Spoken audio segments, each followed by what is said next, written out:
खुलुमबाय। मान होनो गोनां खन्थाइ बिबार हान्जानि दैदेनगिरि आरो बिजिरगिरि सार आरो मेममोननिसिम गोदान बोसोरनि आंनि गोसो गोरबोनिफ्राय खुलुमनायखौ जासिहरग्रोनाय जाबाय। आंनि मुङा थरायना लक्ष्मी बसुमतारी, जिल्ला चिरां, गामि कासिकत्रा, गेदेरगाव। दानि अनलाइनाव सोलिबाय थानाय खन्थाइ आवरायनाय बादायलायनायाव आंबो दोंसे खन्थाइ आवरायनो बाहागो लादों। बे खन्थाइनि मुङानो जादों आर'नाइ। बेखौ आंनि गोसोजोंनो सुजुदों। आर'नाइ।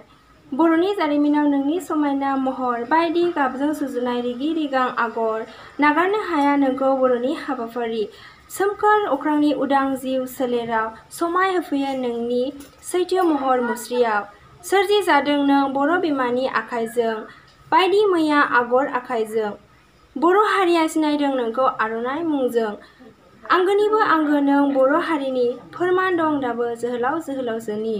जोंबाय था अरायबो बर' हारियाव, सिबिगोन फोथांगोन बर' हारिया नोंखौ, बावगारना थानाय नङा नोंनि गुबै महर मुस्रिखौ। गोजोन्थों।